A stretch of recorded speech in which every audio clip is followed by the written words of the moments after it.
Bonjour chers internautes, l'invité de la rédaction de Média 241 reçoit pour vous ce jour Madame la ministre de l'Emploi, de la fonction publique, du travail, de la formation professionnelle, chargée du dialogue social, Madame Madeleine Bert. Bonjour Madame la ministre. Alors le forum de la fonction publique s'est ouvert ce 8 janvier à Libreville. Quels sont donc les enjeux de ce forum? Alors ce forum procède d'une démarche consultative des agents de l'administration, des dirigeants de l'administration centrale et des partenaires sociaux pour faire le point sur le fonctionnement de la fonction publique, de l'administration, sur le cadre juridique, les textes qui régissent cette fonction publique.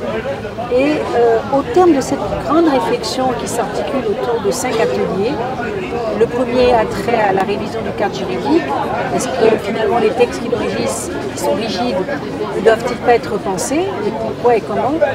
Ensuite, nous avons un atelier qui aura trait à la gestion des ressources humaines, une procédure de recrutement. Est-ce que finalement c'est optimal? Nous avons également un atelier qui a trait à la modernisation de notre administration pour la mise en place d'un système intégré de gestion des ressources humaines. On a un atelier sur le social pour examiner les situations de retraite, de congés, et un atelier sur la formation. Tout ceci procède de la grande réforme de la fonction publique qui doit passer par une réflexion tripartite avec les partenaires sociaux, les agents et nous, l'employeur, pour qu'enfin nous puissions avoir des axes, des termes de référence de cette réforme. Parce que le chef de l'État, son Excellence Aïd Boumediene, nous exige une performance, mais la performance ne peut pas être obtenue si nous ne révisitons pas d'abord ce qui ne marche pas. On a fait un état des lieux, mais essayons de voir ensemble pendant 3 jours comment nous pouvons essayer de corriger et de rectifier. Ils ont leur vécu au sein de l'administration, ils sont les mieux placés. Ils sont les mieux placés pour savoir ce qui marche, ce qui ne marche pas. Et à la fin de cet exercice, on aura donc une base de travail, une base qui nous servira de terme de référence, qui nous permettra de pré-rédiger les nouveaux projets de textes qui vont bâtir les fondements de la future administration gabonaise. D'accord. Mais bien avant l'issue de ce forum, pour recueillir toutes les solutions qui seront proposées par les différentes parties qui y prennent part, on sait plus ou moins d'un constat général qu'il y a pas mal de problèmes au sein de la fonction publique, donc notamment les effectifs pléthoriques, les conditions de travail parfois difficiles. Mais selon vous, qu'est-ce qui explique réellement la cause de ces problèmes? C'est finalement le premier point que je verrais, c'est le non-respect de la norme. Parce que je vais vous donner un exemple. L'entrée à l'administration publique procède d'un concours en général. Un concours via les écoles publiques d'administration gabonaise. On a plusieurs. Il se trouve que si vous faites un ratio, on a 20% qui viennent par la voie des concours et on a 80% par le recrutement direct, qui est en principe une exception. Donc vous voyez bien que l'exception est devenue le principe et la règle est devenue l'exception. Donc nous sommes obligés de dire, on fait un arrêt, on s'arrête, on a déjà fait le constat de ce qui ne va pas, mais essayons de voir comment est-ce qu'on peut trouver des axes de solutions pour améliorer et éviter que ces phénomènes ne se reproduisent. Parce qu'aujourd'hui, finalement, cette situation est gérée parce que parfois, on a appliqué les textes, on ne les a pas appliqués, on n'a pas suivi la gestion de l'évolution de carrière d'un agent, on n'a pas voulu. Finalement, reconnaissons humblement qu'il y a peut-être une malgouvernance dans la gestion de nos ressources humaines. On a privilégié les recrutements directs, on a négligé la voie du concours, ou parfois on y a fait référence alors qu'il n'y avait pas de besoin exprimé. On n'a pas recruté en étant soucieux de corréler la main-d'œuvre et les emplois et les tâches. Au final, on a des situations de sous-effectifs dans certains départements, de sur-effectifs dans d'autres départements, et on constate une dilution alors que je peux vous assurer que l'administration a en son sein de véritables talents. Mais malheureusement, les conditions dans lesquelles ces agents travaillent sont des facteurs de dilution de leur efficacité, de leur performance et du rendement. D'accord. Et justement, vous avez abordé la question des concours. Et qu'en est-il du gel des concours? Justement, le gel des concours, c'est une décision de bonne gouvernance. Il ne s'agit pas de les supprimer, il s'agit de dire on fait un stop et puis on voit. Et d'ailleurs, une des raisons pour lesquelles on a mis un atelier sur la formation, c'est qu'on estime que peut-être qu'il faut améliorer le contenu pédagogique de nos écoles. Peut-être revisiter avec la vision qui est la nôtre aujourd'hui.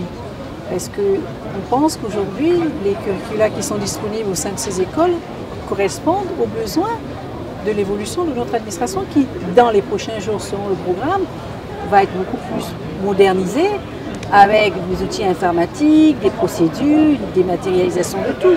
C'est ça l'objectif. Alors, l'outil informatique va être de plus en plus sollicité, il faut peut-être qu'on revoie.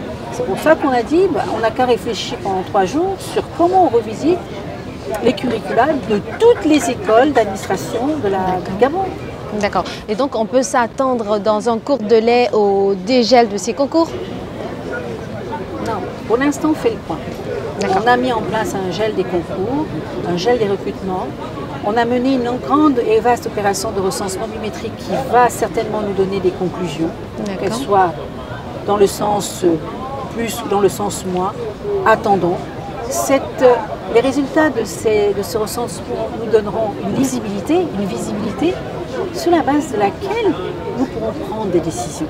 On ne peut pas décider de recruter si je ne sais pas où je les affecte. Donc il est important de dire que le gel des concours, ce n'est pas une décision pour ne plus... Vous pensez bien que l'administration gabonaise ne va pas rester sans recruter, mais il faut qu'elle recrute juste, bien, dans le souci de l'efficacité du travail qu'on attend de ces agents.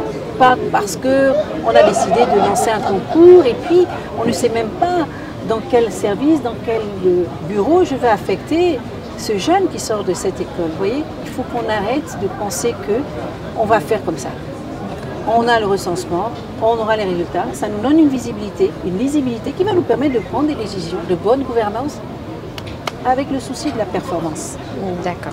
Et donc, les mesures d'austérité prises en 2018 prévoyaient la réduction de la masse salariale au sein de la fonction publique. Aujourd'hui, en 2020, qu'en est-il exactement? Vous voyez bien que je viens de vous dire qu'on a fait un effort de mener une vaste réforme de recensement biométrique. Vous savez bien que recensement biométrique et masse salariale, c'est lié. D'accord. La différence avec le recensement biométrique qu'on a mis, c'est qu'on a essayé d'être soucieux de vérifier, d'avoir une idée de qui sont les hommes et femmes qui composent cette masse salariale. Donc aujourd'hui, au terme de cette vaste opération, on aura une idée de la cartographie des personnes, des agents, hommes, femmes, des catégories A1, B2, etc., qui composent l'ensemble de la masse salariale. Et nous verrons ensuite après quel est l'impact qu'on aura sur le budget de la masse salariale. Donc à l'issue de ce forum, donc le forum de la fonction publique, il y aura des solutions qui seront proposées par les différentes parties. Donc je veux parler des agents de la fonction publique, des partenaires sociaux. Et donc dans la logique du chef de l'État d'obtenir des résultats immédiats, comment comptez-vous organiser la mise en application effective des solutions qui seront proposées par ces parties? Par la révision des textes. Nous les intégrons dans la révision des textes, dans la rédaction des nouveaux textes, parce que qui dit réforme dit nouveaux textes, que ce soit législatif, loi ou décret. À l'issue, on aura cette vision-là. Parce que bien évidemment, sur 2020, le grand travail qu'on aura, c'est de rédiger ces textes qui vont traduire la vision de modernisation qu'on a l'ambition de mettre en place. Vous avez peut-être un dernier mot, Madame la Ministre? Oui, je garde bon espoir que ce forum ne sera pas à nouveau considéré comme un forum nouveau. Il y a derrière une logique de faire participer l'administration, de donner ce droit à l'expression à l'administration, à ses partenaires sociaux, qu'ils expriment leur vécu, que finalement cette consultation nous serve à mieux adapter parce qu'au final, ces textes vont nous régir s'ils en ont conscience. Parce que là, l'avantage c'est que on met à plat et au niveau ce qui n'a pas marché. Il y a des choses qui n'ont pas marché, il faut qu'on se le dise. Vous savez par exemple le système de discipline. Comment voulez-vous que la discipline reste une exception dans l'administration centrale? Tout simplement parce que les règles qui régissent le conseil de discipline sont d'une telle rigidité qu'elles découragent. Il faut qu'on arrive à simplifier parce que la performance a pour corollaire également la rigueur. La rigueur a pour corollaire la sanction et la discipline.